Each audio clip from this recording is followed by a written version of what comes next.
Bagong taon na naman para sa magkakaibigan na Elsea, Carla, Christine, Ivan, Jarilee, at David. Mula sa magkakaibang direksyon patungo sa paaralan. Iisa ang misyon para sa taong ito, ang magkaroon ng magandang alaala at magkakasama na magmamarcha. Ang tagal naman yung dalawa. Ako naman yung malayang bahay.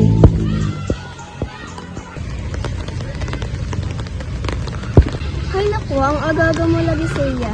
Maaga din sana ako kasi mabagal mo si pagkilos mga kapatid ko.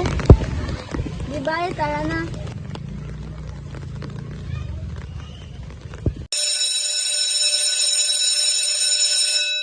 Tayo pa rin pala magkakatabi.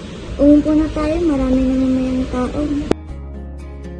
Uy, ayun na sila! Sino? Yan na!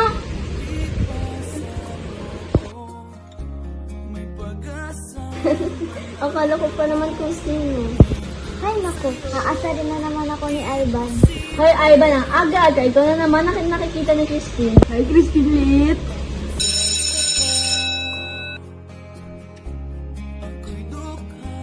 Christine! Ay. Ang gulo mo ba? Sus, kunwari ka pa, hinahanap pa rin naman ako. Managinip ka naman siya. Huli na, may tatanong na ako. Ano? Saan ka pumunta? Sa mga kaibigan ko. Ano, meron pa? Sabay na ako.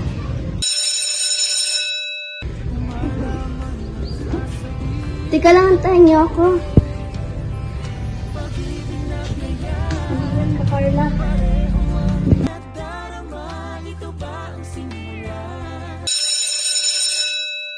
Ay, napakatagal-tagal ang dalawa. Teka, nasa na ba yun? Ban!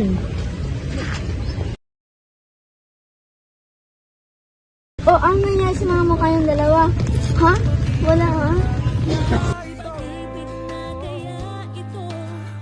Christine, ano nangyari sa'yo? Ito, sira na naman ang araw ko. Kaya na pala ganyan mga mukha ng mga kaibigan mo.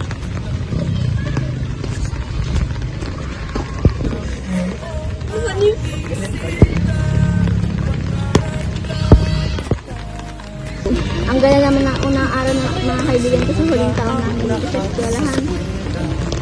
Nagsama-samang 12 sa kalokohan at sa tuksuhan, hindi maawat sa isa't isa. Unang ligaw kayo'y magkasama, magkasabwat sa pambobola. Walang sikreto kayong tinatago, o kay sarap ng samahang barkada.